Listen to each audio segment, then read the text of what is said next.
Good evening, ladies and gentlemen.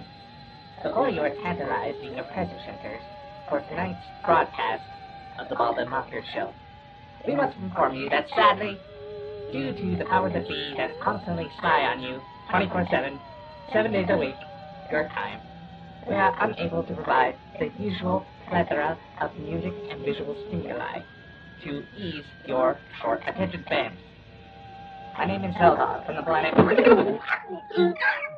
and we hope you enjoy this broadcast. Wait a minute. Hey, what's this do? Billy Ray, What? what do you have there? Thing? Put that damn thing down, Billy Ray. What's Hey, Billy. this? Hey, John, what's this?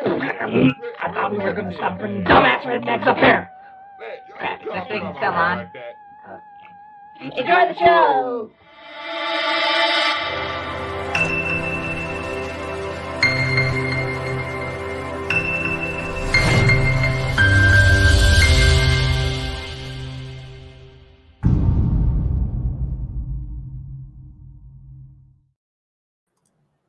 Welcome, ladies and gentlemen, to another Bald and Bonkers show. Yes, it's a weird intro. That's what happens when your editor is doing this shit tired.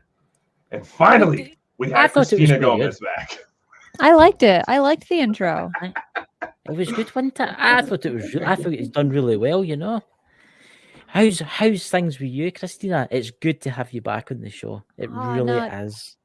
Thanks, guys, for inviting me once again. The first time we chatted, it was so much fun. So it's such a pleasure to be able to speak with the both of you again. Things have been good. They've been very hectic, very crazy, but as is life, I know, right? I How know, about you guys? It's craziness. Craziness isn't the word. Craziness isn't the word. But I've been watching your shows, and everybody that's watching this throughout the entire network, please go and subscribe to Cristina Gomez. All the links will be below, and give her a big thumbs up on her lives, because your lives are absolutely fantastic. I was watching a couple of other nights, so they got to do Thank you. Thank you so much. I've gotten a little bit more comfortable when you're talking or podcasting for the first few months. It's very difficult to really feel your groove, to be able to also make your thoughts cohesive when you actually speak them. And then for the most part, talking to a camera, while you want to make it as interactive as possible, talking with your audience, in reality, you're talking to a screen. And I also struggle with dyslexia and verbal dyslexia. So that's been a really big challenge for me to feel confident when speaking, when reading my notes. But the most treacherous thing is reading other people's comments live. And I'm thinking, okay, just take a deep breath. Don't mess up. Dyslexia, do not kick in right now. Because that's so weird. It can be difficult. Yeah. I'm dyslexic too, and I think a lot of people in this field are dyslexic. I don't know if you've noticed. It does seem to be a trend, I've noticed. I think you have to be a part of the field. Yeah. Sometimes I wonder. Oh yeah. I mean, when all your hair falls out, it's even better, you know. Speak for yourself. I'm not even 30, and I look like I'm in my 40s. I look older than my own parents. Well, look at me. I'm only 41, and I look like I'm 60. But well, when I don't wear makeup, people think I'm like 17. So yeah, I will say this: you do look quite young. I will say this: you do look, and I've actually people that I've shared you out with have said, "That young lady, she's very young." Yeah. Like she's still in high school. No, I'm in a university, ready to graduate really soon, which I'm pretty excited for. And then from there, I was just going to ask, what are you doing at university? What's your ambition? I am studying business and communication. I mean, I've wanted to change my degree multiple times in my college career, such as getting a degree in psychology or even religious studies, but I ended up sticking with business and communication. However, as soon as I graduate, my goal, and I'm working towards that goal as we speak, is getting a motorhome and traveling the United States, hitting all the paranormal hotspots and UFO hotspots, and documenting my journey while going across the country. So that would be awesome. I am so excited. I'm like planning things out. I'm already mentally thinking about how I'm going to decorate the RV and things like this, and the equipment that I need to purchase, because it is going to be very much also a mobile studio as well. So decking it out with FLIR, very high-tech HD cameras, audio recording as well, and things of this nature. So it is very costly, but I am working towards that goal to give people the absolute best content that I can, because I've been spending about 2 years now doing a lot of research from home, doing extensive research in the topics of UFOs, the paranormal, and now even cryptids. But now I feel confident, I feel ready to start doing real boots on the ground investigations and bringing my book knowledge to the outside world. Yeah, it's gonna be really cool. I think that'll be awesome. And a camper van going all across the United States, Roswell, and all these amazing places that you can go to. My first stop is going to be Utah, and then the next stop is going to be the Bridgewater Triangle to look for puckwudgies. Oh, nice. Puckwudgies, my favorite word to use, and I try to use it every day in like basic conversation with people even at the grocery store. So, puckwudgies, huh? And they're like, what are you talking about? And I'm thinking, puckwudgies is the coolest name, even though they're like these little evil, ugly looking gremlin goblin things. The name is just so cute. I'm going to try that. I'm going to try the next time I'm in the store. I'm going to say, have you? Oh dear Lord! Please do. We apologize to the United Kingdom. Yes. I'm in Scotland anyway. I'm in United Kingdom, but I'm in Scotland, the land of the free. You know. Well, maybe Scotland will finally get their freedom just so they can get the UK. Can maybe one day. Maybe one day it'll be Braveheart. Everybody will run the boots shouting we're free. You know. But here's a question I'd like to ask you, Cristina. How did you? I know you've maybe already talked about this, but how did you actually get into this kind of field? How did it all start for you? Yeah, I have always been interested in just everything weird and strange because of my father. He got me interested through the TV show The Twilight Zone. Fast forward, I went to university. I moved very far away from home. I was like, I do not want to be close to my strict Latin parents. I want to move as far as I can. And at this time, when I had first entered as a freshman, I had a lot of free time. And from there, I thought, I think I really want to get serious into looking at the UFO phenomenon. And when I would attempt to talk about it with my colleagues or walking down the hallway, and I'll be like, so what do you think about the UFO phenomenon? Like, what do you think about UFOs? And they're saying, dude, it's 8 a.m. I haven't had coffee. I haven't even had any types of weird substances yet. We cannot have this conversation. Wait until Friday night when we go out, then maybe we can talk about this. But until then, I'm gonna go to class and I'm gonna pretend we never had this conversation. So I was honestly disappointed in that answer that I would consistently get from people. It wasn't just a one-time occurrence. This was a pretty common theme.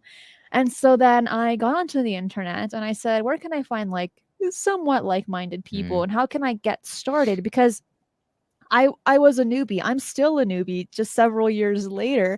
There's so much to this field, and it seems that there's a convergence between the UFO and the paranormal phenomenon that you can't learn everything in a year, let alone a day. It takes years, if not decades, of research. So I started off doing UFO sighting analysis. I would find videos on YouTube, on MUFON, and things like this, and I would go ahead, place it in programs, try to stabilize it, add filters if it needed it to see if it had any type of exhaust, and place it back on YouTube and allow people to come up with their own conclusions on what this object might be. That then shifted into shifting the paradigm, where I interviewed UFO researchers and enthusiasts, which has now brought into also paranormal investigators, psychic mediums, the other types of researchers that do boots on the ground investigations, and even mathematicians that have looked at the possibility of extraterrestrial life using mathematics. So it has broadened extensively, and it's really opened my mind. And I think that all three of us are so lucky to be podcasters, to be able to be hosts and to speak to our guests and ask those burning questions that we have, instead of maybe just watching it and be like, can I just ask this one question that's on my mind, you know? So we are so lucky to really have that one-on-one with people that are very knowledgeable in whatever they specialize in. And for myself, I really like bringing my audience onto this journey with me to Yes. like learn with me, because as I mentioned, in almost every single show that I do, I'm practically going in blind. I don't know Yeah. much, and I'm kind of happy that's the case, because then I don't bring in my bias and my opinion with me to do the research or to ask those questions. Instead, it's just it's like a blank canvas. And then from there, depending on how people answer my questions or how I do the research, I'm able to dive deeper into certain things that really I'm like, whoa, that's a thing? And then continue with that. Yeah. Can I ask you, have you ever experienced like maybe anything in the UFO field yourself? Have you witnessed anything or anything in the paranormal field? Yeah, I have. Right before I started doing all of this, and I'm gonna quickly go over this because I'll be honest, I really don't like talking about it, but I did have a UFO sighting back in India when I was doing a tour with a few other people, and we came across this like elderly man on the street. He'd be classified as a sadhu or a guru, and we said, "Hey, look, we're looking for this temple. Do you know where it is?" And he said, "I'll take you there." And we're like, yeah, what could possibly go wrong with a stranger taking us to a destination that we know nothing about, never been here before? Sure. Yes, please guide us. And it was from there, we took a bus. We ended up walking a little bit longer. We came across these ruins of a Shivan temple, and we were enjoying ourselves, just looking around and then also looking at the sky until it turned into the evening. And this sadhu said, "Okay, everyone, open your eyes for those that are meditating, things like this. I'm going to go into a deep meditation and just keep your eyes on the skies." And I was like, okay, I was very young at the time. I didn't really care of things like this. And from there, as he was in this deep type of meditation, someone pointed out and said, "Do you see what's in the sky? Like, what is that?" So all of us look, and we see these 3 orbs pretty far away from us, but one of them comes very close. And the best way I could describe the way that it looked, because it wasn't fully organic, it wasn't fully nuts and bolts, it was kind of a medium between the two. And if you know the Carlos Diaz lights, the Carlos Diaz UFO sighting, that is the best kind of way I could describe it. It was kind of orangey yellow, and it just didn't look fully organic and not fully nuts and bolts. And then after just a few moments, it flew back with the other 2 orbs and it left. The sadhu opened his eyes. He came out of meditation and he said, and I'm paraphrasing here, he had mentioned, "While these may look very odd to you now, they're actually very similar to us."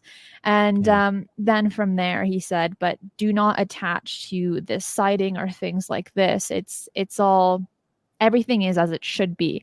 And whatever sighting that you have, you shouldn't make it a personality trait." And so when I started doing my UFO channel, I actually forgot about that sighting. While it was profound, I was never really able to fully process what I saw, especially because I didn't really have any background knowledge. I didn't calculate how big it must have been. I didn't look at my surroundings to give me an idea. I didn't take pictures. I didn't record. I didn't interview the witnesses soon after, right, to get a consensus on what everyone saw, which is rather unfortunate. I would do that today, but I didn't then when I was young. And so that was kind of my first and currently my only sighting that I've had. But like I said, I don't really like talking about it too much because it's so personal. Well, thank you for sharing that with us. But just think, when you've got your camper van, your RV, and you're driving across the United States, what strange creatures. What strange things you might see in the dark skies, you know. I'm going to hand you over to my co-host here, Dakota, now, because I've been hogging all night, you know. Oh, of course, as you usually do. But I have noticed from watching your shows that you have started to gain a bit more of an open-minded, for lack of a better word, approach to certain topics. Because obviously, say like with the Sadhu, there's certain aspects of it where spirituality is like, why is that even involved? What is your opinion when it comes to stuff like that, if I'm making any sense whatsoever? When I first jumped in the field and putting my face out there to the public, which was very difficult, to be honest with you, for myself, I really wanted to stick to the nuts and bolts, to the science, the data, to really get tangible information versus just anecdotal accounts.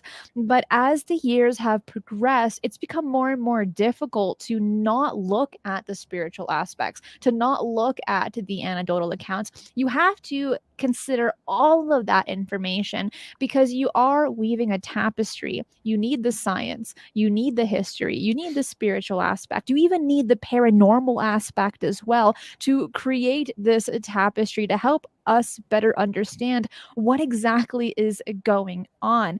And now I am fascinated by the paranormal as well. I mean, look at Skinwalker Ranch. You have a convergence between the UFO phenomenon, the paranormal. You're getting cryptids there too. Yeah. It's just a crazy location. Now, we do need to keep in mind that there are other locations across the globe that are similar to Skinwalker Ranch, that are these types of hotspots, such as the Bridgewater Triangle, where they have puckwudgies. Okay, and it's the same kind of thing, but it's Skinwalker Ranch that is getting all of this attention. A TV show, scientists. You're getting an extensive amount of research. You're getting a lot of money to be put into this ranch. But there's also places like Bradshaw Ranch in Sedona, Arizona as well. So people think that Skinwalker Ranch is the only place where you're getting all of this crazy thing, all these crazy things in one location. That's not the case. This is across the globe. Yeah, I mean, Skinwalker Ranch. I mean, that's when I've watched the documentary on Discovery and stuff like that, and it's so interesting. It is. But do you think there's maybe a connection with the paranormal and maybe the UFOs? I mean, see the UFOs and the extraterrestrials. That, do you think they're maybe interested in the paranormal like we are?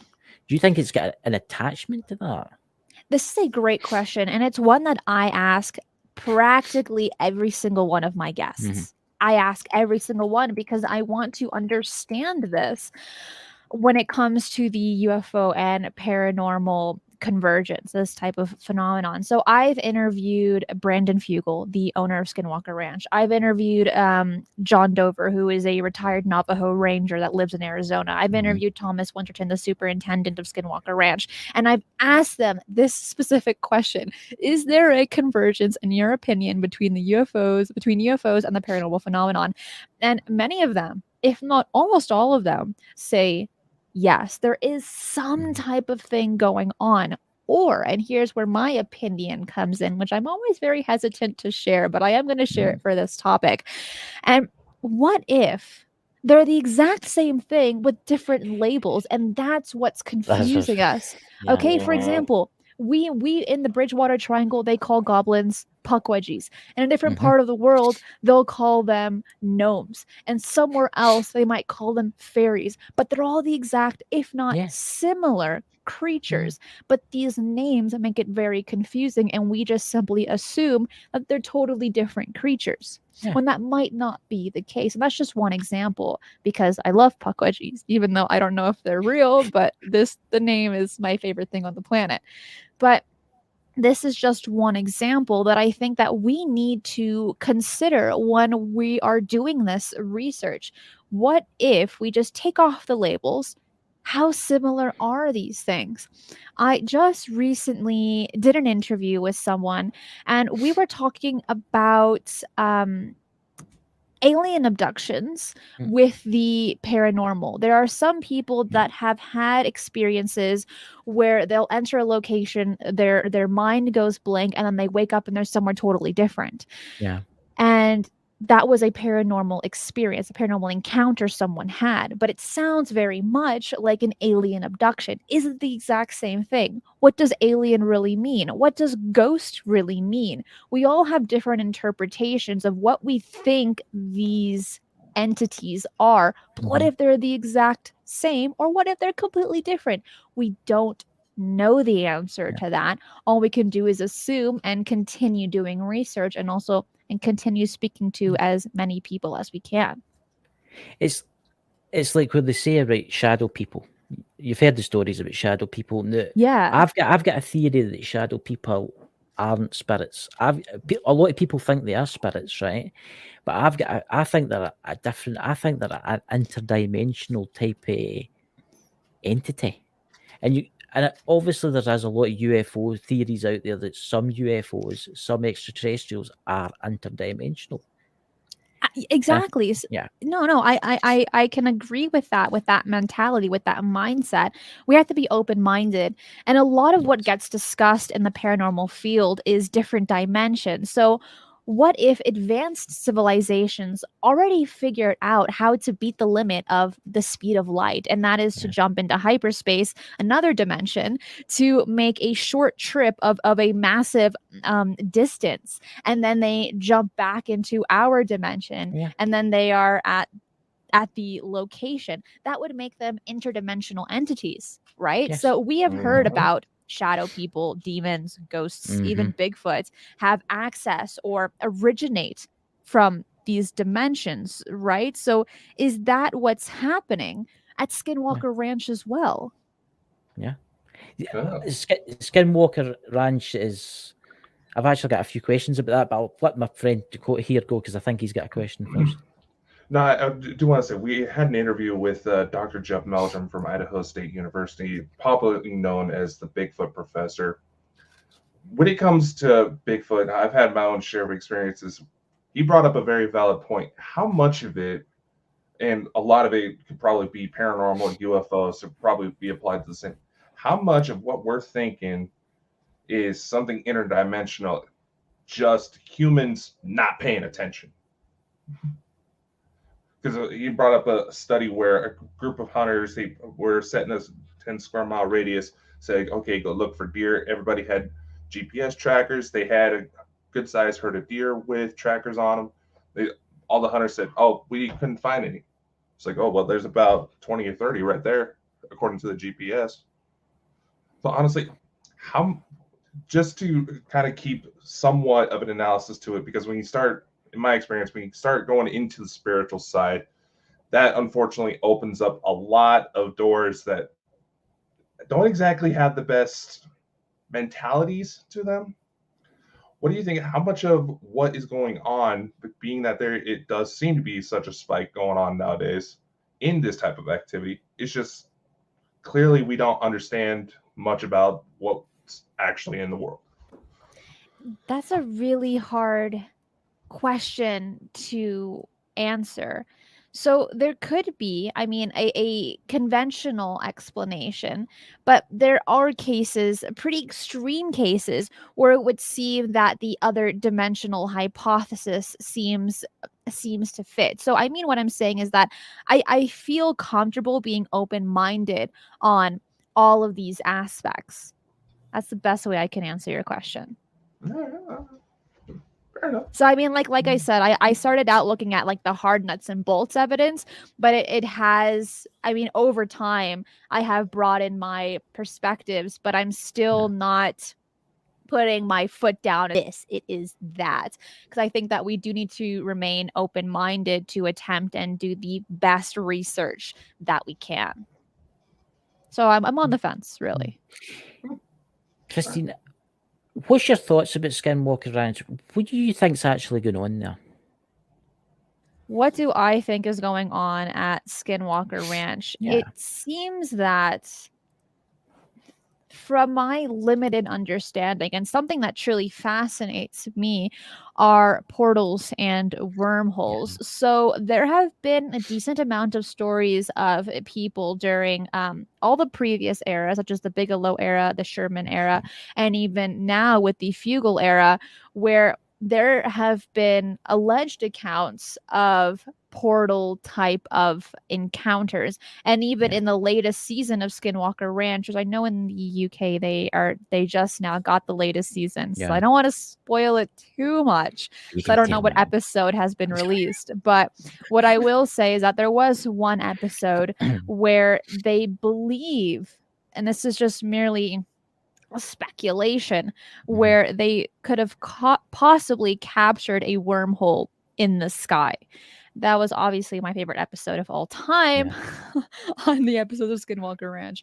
But I would like to mention that so these openings, these portals, that they're like tunnels in the air, like, and on the other side, witnesses saw a different sky in the Sherman era. There was in a book, and then there was a similar type of story during the Bigelow era, which we know that Bigelow Aerospace and NIDS, when they owned Skinwalker Ranch, their data is it's under wraps. It's really hard to obtain.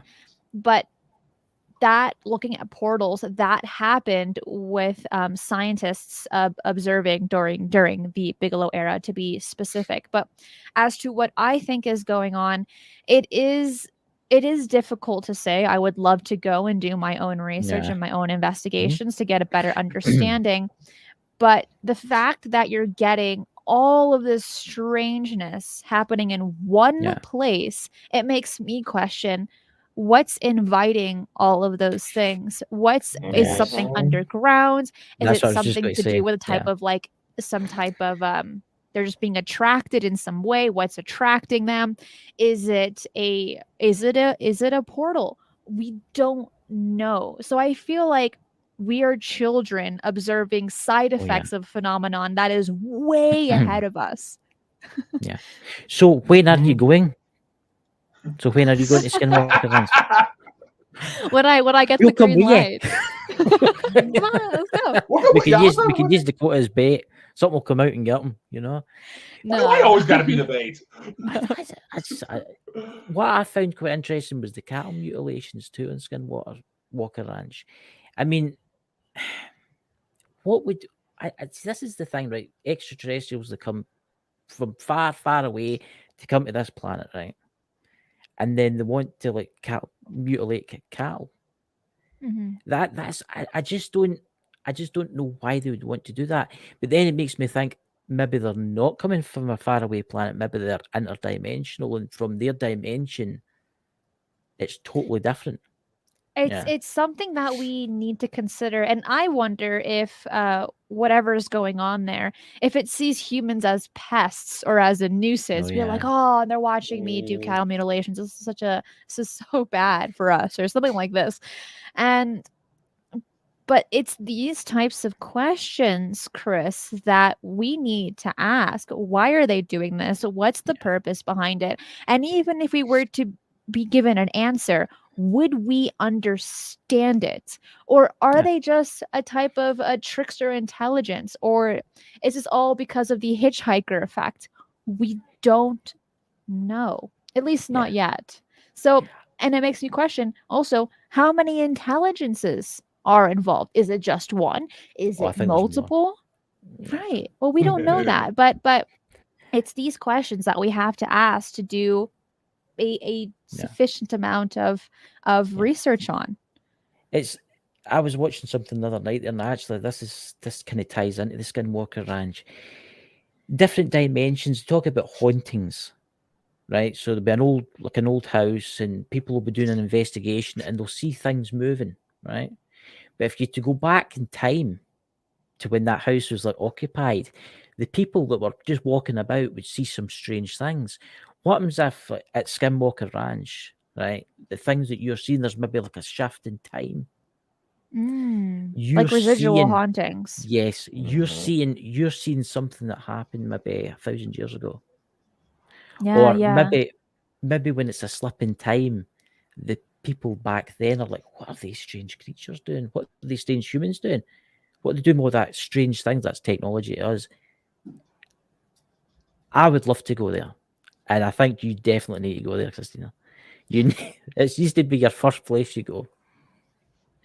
Well, as soon as I get the motorhome, I am going to Utah. That I've already mapped it out, what I'm going to do, where I'm going to go. And if given permission, yes, I would love to go to Skinwalker Ranch and even speak to the residents around the area to get an understanding of what they think is going on.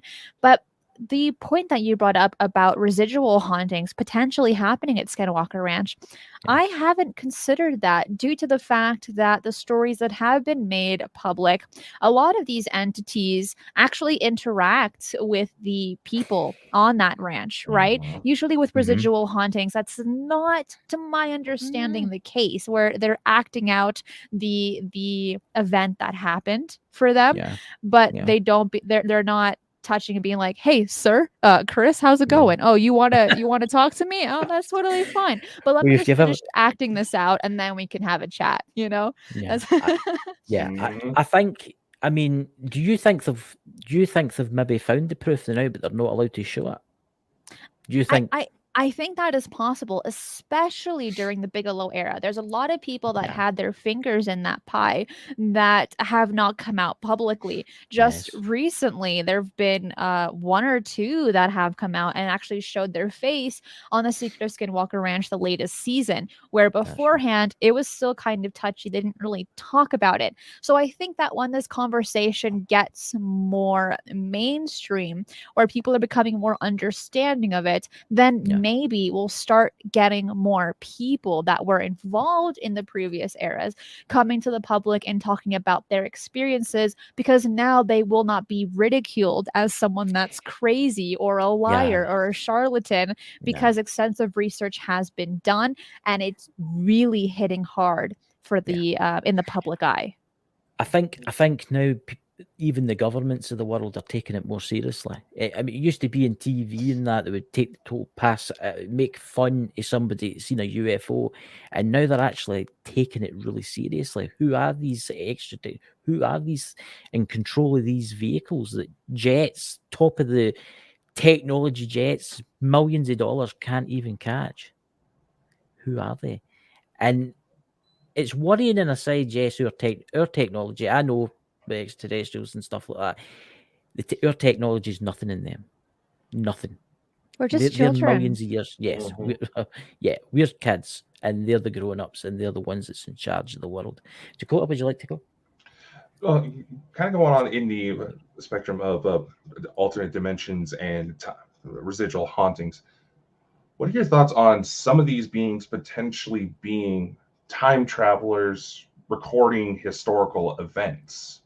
So that seems like anytime there's a major world event going on, something's in the sky. In fact, Chris just more recently with Queen Elizabeth's funeral pointed out there's some weird obstructions in the sky, like something tried to, for lack of a better word, manifest, but realized, oh wait, there's a camera, I better go away. When it comes to the question of time travel, it's one that I have been asked and I'm not too familiar with it. And it's one that I do want to ask other people that have done extensive research on the theories of time travel. Now, for myself, to my limited understanding, you would be practically creating a rip in space-time if you were to time travel, or for instance the grandfather paradox, right? Where if you go and you kill your father, you wouldn't exist, and how are you able to kill your grandfather? And like this is just this loop going on. Now people have spoken about time travel and thinking that possibly extraterrestrials could, at least some of them, be some type of time traveler, or even us from the future. For instance, the Rendlesham Forest encounter, where you had Jim Peniston believe that it was us from the future, where he had encountered that craft. He got binary code downloaded into him, and he got these coordinates of different locations on planet Earth. And he was even told that it's people from, like, I don't know, a few hundred years in the future. I can't remember the exact date. So these are potential questions that, yes, we need to ask. And I will say I am not the person to ask those questions to, because I don't know. And I'm so confident in saying that. I see what you're talking about with time travel. I mean, you're talking about Rendlesham Forest, right? Why would you, this is what I don't get. Why, if you're right, I'm 200 years advanced, right? Why would I come back and give someone coordinates? Because that's, you would change stuff, wouldn't you? You would actually be changing the timeline, wouldn't you? Yeah, it's a very difficult conversation to have, because it's merely just not even theoretical, it's a hypothetical. And even that, you're really taking these huge leaps into attempting to understand. Now, I look at the stars at night, and what I see is like less than maybe 0.1% of what's out there. And those stars, those star systems, 90% of them are far older than our solar system. Our world has allegedly experienced 5 mass extinctions. We are a species having have technologically evolved only in the last century or so. So what about a civilization that has had 1,000 years on us, that understand physics that we don't have a clue about yet? Could they have mastered time travel? Surely they would have mastered interstellar travel. But what about a type 2 or a type 3 civilization? How many of them are out there? And would they be interested in our little blue world and be interested in the development of our species? Is our world unique with its biosystem, rich diversity of life, and even worthy I think of we're study? unique as humans, yeah.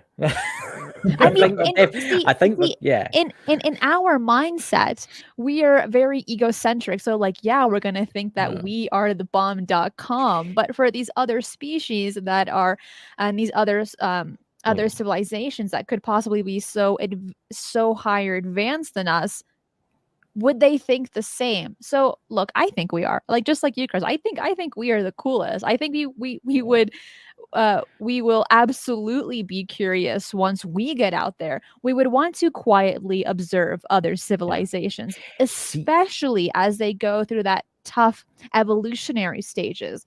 But just because I might think that, are they thinking the same thing?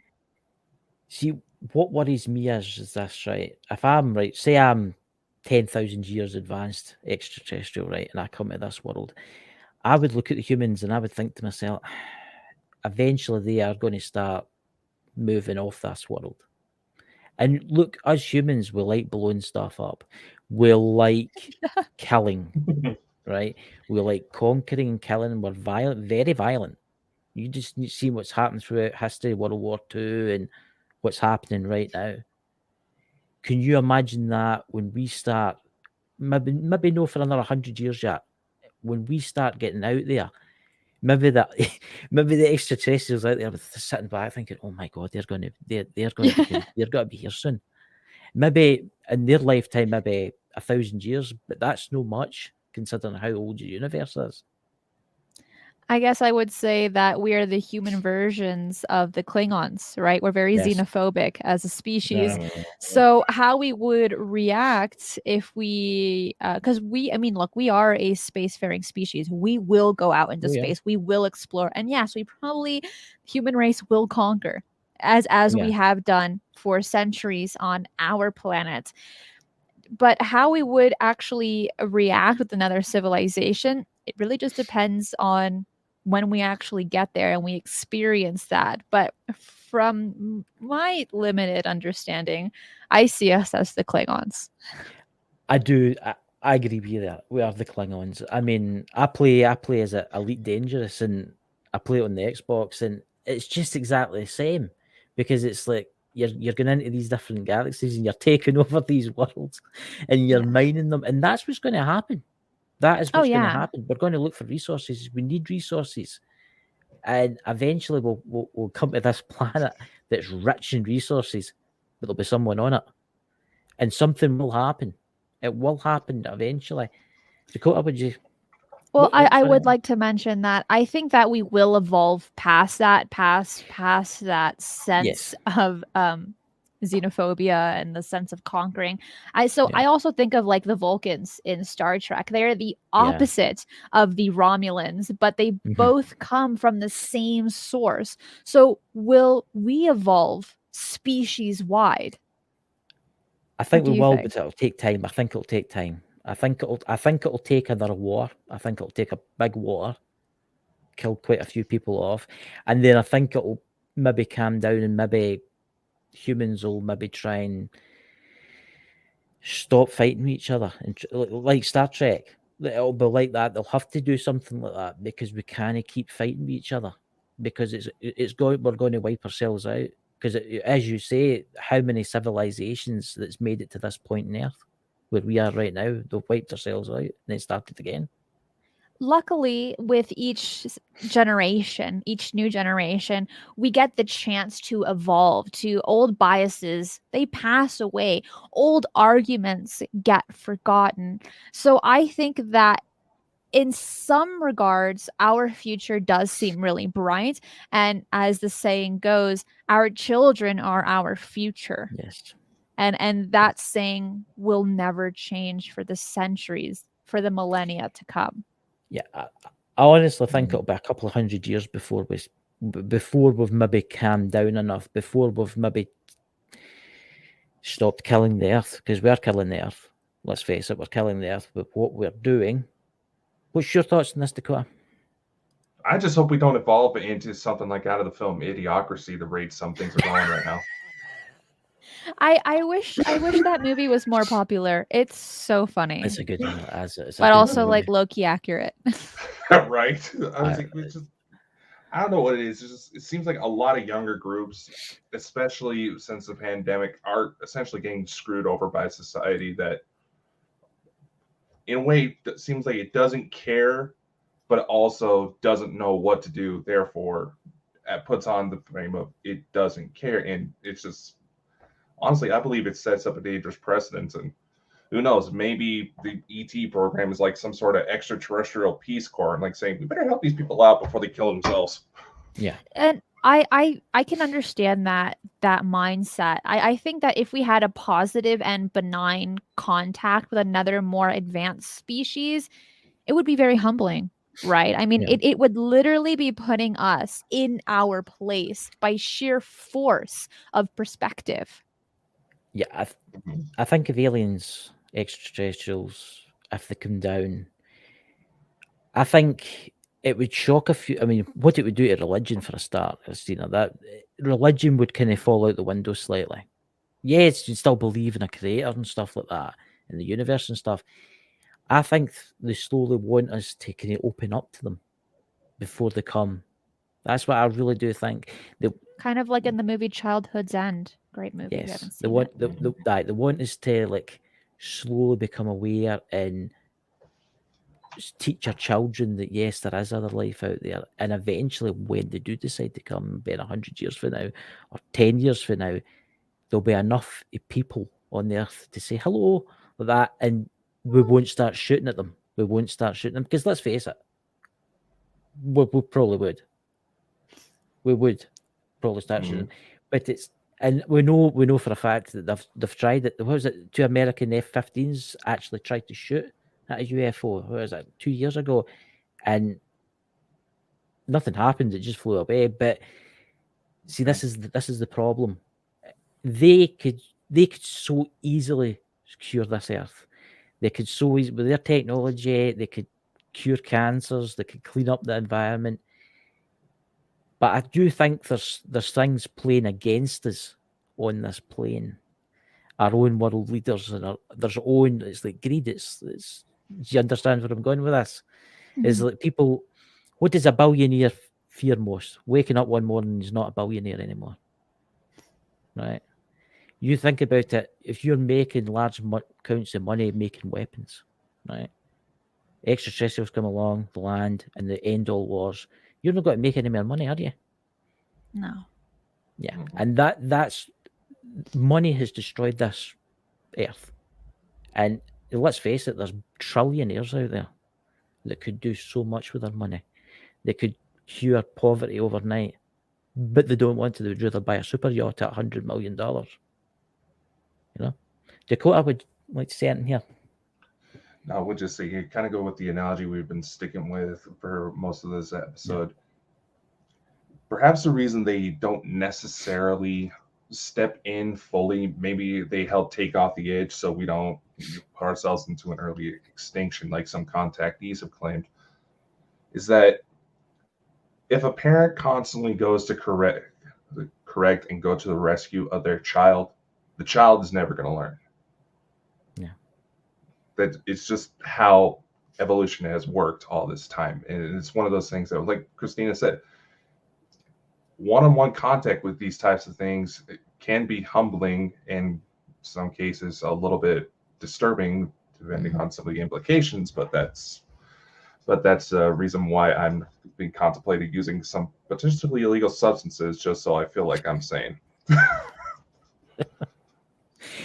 Well, there are bad people and there are good people, and when bad people get control, good people suffer, and that's how it's been since before the Roman Empire. So greed and ego has evolved from the self-preservation instinct, and it's unfortunate how far it has come since then.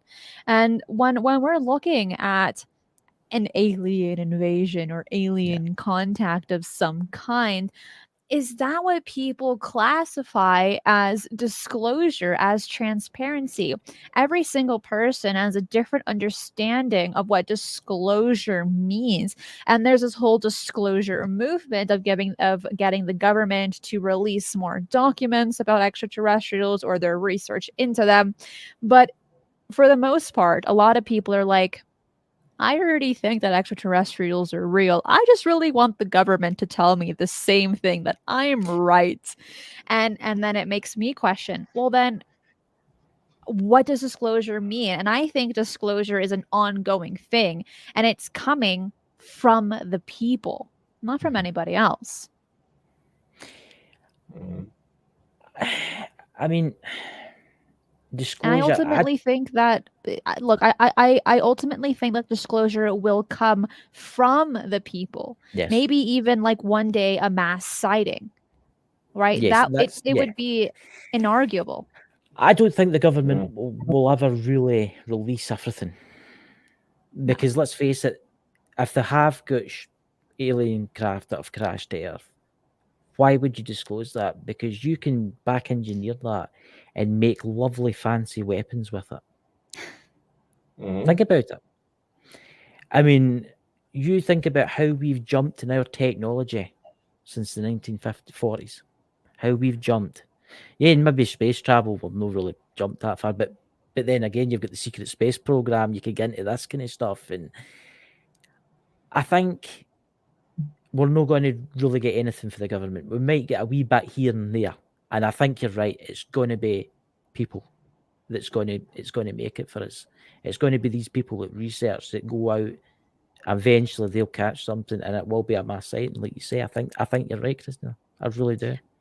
Imagine the Phoenix Lights happening today. Imagine all of the photos and videos that would flood the internet. But then maybe disclosure will come after the James Webb Space Telescope. Maybe we will observe technosignatures in the atmosphere of an exoplanet. That's just as big. I've been hearing a lot of talk about that lately, about the James Webb. And they say, oh, yeah, we could pick up. I mean, imagine we uncovered that there was a planet thousands of light years away, and it had an atmosphere like ours, and it had signatures that we've got, but we still couldn't get there. That's the problem. And even if we were to send a message to them, it would take hundreds of years to get there, thousands of years to get there. But maybe that would help awaken. Maybe stop wars and stop fighting with each other, and maybe work together, technologically wise, to maybe travel there one day. You know, it would put us in our place to realize that we are all one species, that there's no need to be warring amongst ourselves when we get that kind of information. And it is so incredible that we're getting science involved publicly to state that they are looking for technosignatures, which really means they're looking for extraterrestrial life. They're looking for the byproducts of exhaust, things of this nature, light pollution, things like this. So it is amazing how far we've come. People will think, oh, we're not moving fast enough. The fact that we're even having this conversation and we're not classified as crazy or being brushed at the side, that people don't want to hear this, is a big thing. And the fact that the that governments across the world, not just the United States government, but we are aware that there are multiple countries that have had their own UAP offices for quite some time, if not longer than the United States. And then now we're having congressional hearings for the UAP phenomenon as well. So we are making strides. Maybe not as fast, but we're making them. And the more advanced our technology becomes, the wider the spectrum of possibilities open up. So for what is out there, not only looking at other worlds, but looking at exotic physics, quantum physics, the science of wormholes, then looking at the possibilities of life under the ice of Europa and Ganymede, and the imagination of kids. I definitely think there's something there. Yeah, I definitely think there is something there. Yeah, and the imagination of kids today getting stimulated by science fiction shows, which take leaps of the imagination. Kids today are like so familiar with these topics. Aliens? Well, kids say, why not? On campus, I've asked people and they're like, yeah, dude, why not? The universe must be full of life because science has told us so. Because it's practically impossible with how big the universe is that we're the only things that are alive. No, there's no way. Of course, we're not the only things that's alive. There's millions of different races in this galaxy, probably. I mean, I think it's frightening that when we do realize what's actually out there, Christina, I think it's going to be a shock. I think we're going to be, oh my God, look at all the races that's round about us. Look how, I mean, and all we need is one chance. All we need is one chance of communicating with one of them. Maybe one of them's technology advanced. They could come here and show us how to build ships. And then that's that. It starts with the human race. I would love to be alive to see that. I want it to happen today. Yeah, I think it will happen. I think it will happen in the next 10 years. Do you know that? I think something will happen in the next 10 years. I think Dakota's I'm going to write that down and I'm going to hold you to it 10 years from now. I tell you, I'm going to make a prediction. I'm going to make a prediction. 10 years is probably the safe bet. I'm not going to say 10 years. I'm going to say 2026. Something happens. Once I write it on this Post-it note, there's no going back. No, I'm not going back. 2026. Alien life will be discovered. Now, I'm not saying it's on Earth, and I'm not saying it's in space. I'm just saying it'll be discovered. It's on here. It's going to go on the fridge. I'm telling you, it's going to be discovered 2026.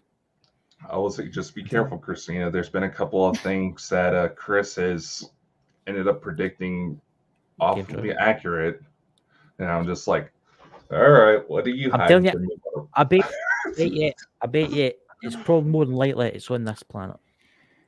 They find something. Interesting.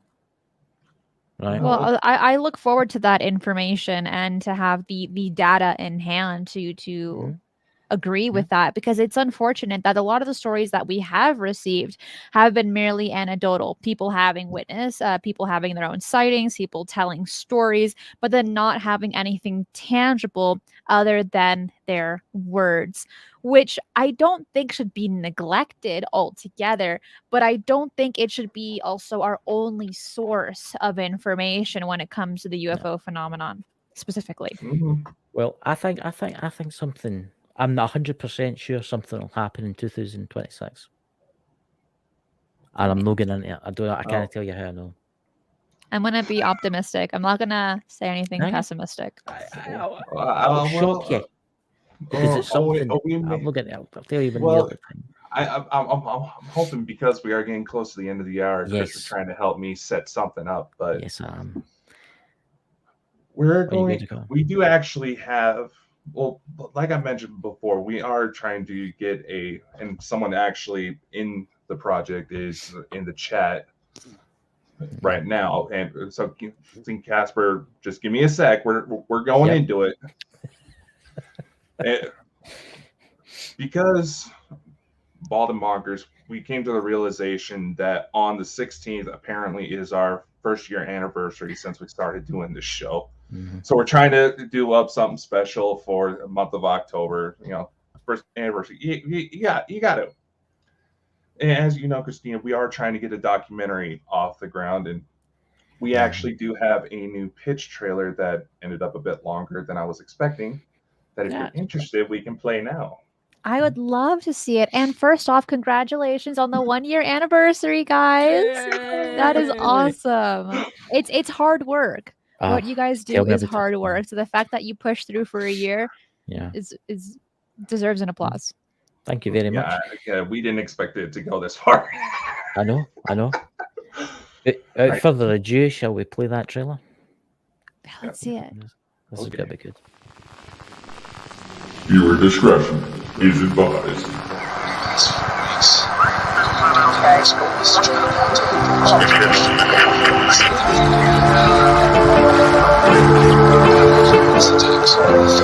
Shots fired 147 Maple Street. Requesting backup. Units, stand by.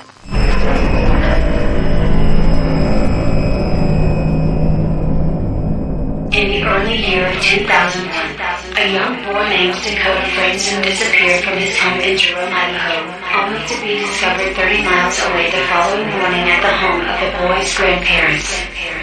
Dakota?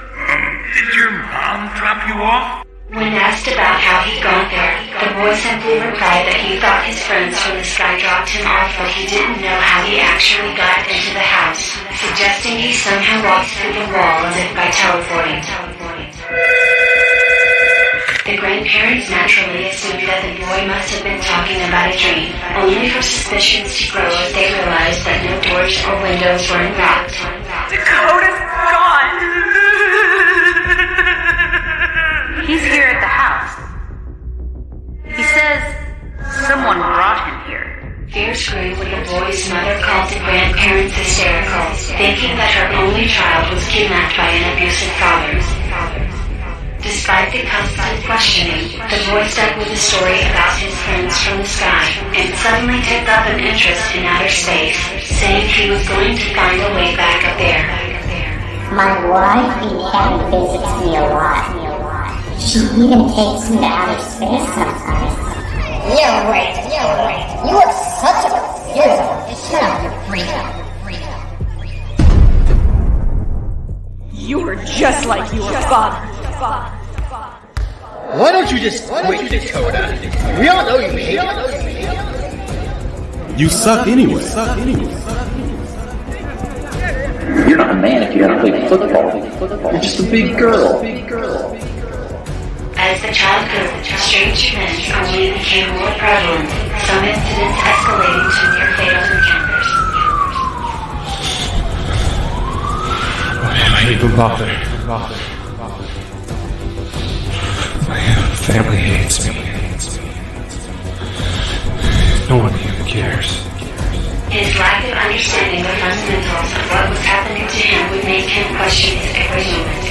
The tensions of high strangeness and dark family histories would weigh heavy on the boy, prompting contemplation to find a way out.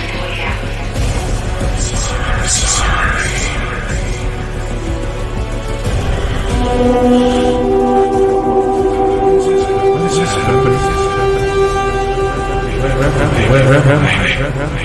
Little did he realize that someone very special was watching. Dakota, there's someone here to see you. Daddy, please don't do it.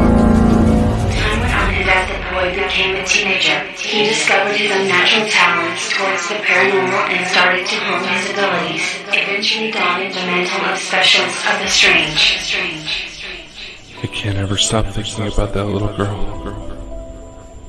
Seeing her in pain because of what I did. It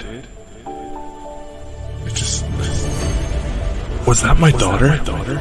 She is. She is out there waiting for you. Her mother is too. You have a big role to play. You came to this world to help people. It's why you are the way you are. It's why the Archangel Michael helped you see. You do realize how crazy that sounds, right? Dakota, no matter what happens, Don't ever stop being the incredible man you are. Dakota, she loved you. Her and her baby, they loved you and wouldn't want you to stop. Theories would spring up at the source of the high-strange message of Boyd's life, from packs of demons to time travel, hybridization with another worldly species, secret space programs, parallel universes, reincarnation, and more.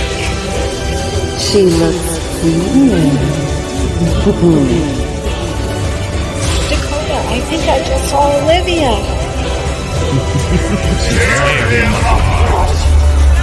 Now, Mike! Get away from her now. All coming short from young ones with seemingly alien origins started to appear to others on an international scale. Someone else was the authority. You missed something. What perhaps scared the eyewitnesses more was the fact that these young ones were spitting images of Dakota Franson, the man they claimed was their father. Daddy, come meet my new baby brother. Mom, this is I miss you so much, my love. We're coming. I don't think Dakota is with us right now. It only was until it was coming. It has 3 days.